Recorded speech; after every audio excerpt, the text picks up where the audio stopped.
பாண்டியஸ்ட சரியில்ல. டுடே எபிசோட்ல நம்ம ராஜ் இருந்துட்டு ரொம்பவே ஃபீல் பண்ணிட்டு இருக்காங்க. கதிர் இருந்துட்டு என்னாச்சு? எங்க போன? அப்படின்னு சொல்லிட்டு கேட்கவும், ஒன்றும் இல்லை ஒன்றும் இல்லைன்னு உன் உதட்டு மட்டும்தான் சொல்லுது. உன் கண்ணு சொல்ல கிடையாது. என்ன விஷயம்னு சொல்லு. பாட்டி அப்பத்தா கிட்ட போக முடியலன்னு சொல்லிட்டு ரொம்ப வருத்தப்பட்டுட்டு இருக்கியா? அப்படின்னு சொல்லிட்டு கேட்கவும், இல்லைங்க அண்ணன்கிட்ட போய் பேசலான்னு சொல்லிட்டு போனேன்.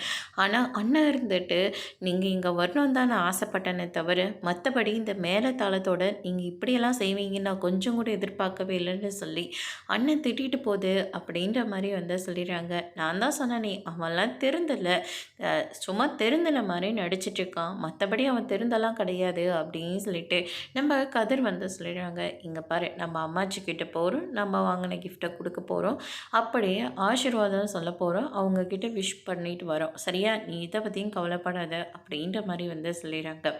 அதுக்கு அடுத்ததாக இருந்துட்டு நம்ம சுகன்யா இருந்துட்டு ஃபோட்டோ எடுக்க வரமாட்டேன்னு சொன்னீங்களே, நீங்கள் என்ன உங்கள் ஆத்தாவுக்கு அப்படி என்ன வாங்கி வச்சுருக்கீங்க அப்படின்ற மாதிரி சொல்லவும், என்னால் என்ன முடியுதோ நான் அதை செஞ்சுக்கிறேன் அப்படின்ற மாதிரி வந்து சொல்லிடுறாங்க. நீங்கள் தான் ஒன்றுமே வாங்கலையே, அப்படி என்னத்தை நீங்கள் செய்ய போகிறீங்க அப்படின்னு சொல்லிட்டு சுகன்யா இருந்துட்டு பழனியை வந்து அவமானப்படுத்திட்டு இருக்காங்க. பழனி இருந்துட்டு வேண்டாம் சுகன்யா, நீ ரொம்ப பேசிகிட்டு இருக்க, அதான் அக்காங்க வளையல் வாங்கியிருக்காங்களே அது அவங்க குடும்பத்தை சார்பாக கொடுக்குறாங்க, நாமளும் அவங்க குடும்பம் தான் சரியா அப்படின்ற மாதிரி சொல்லிடுறாங்க. அதோட பிரம முடிச்சிருக்காங்க.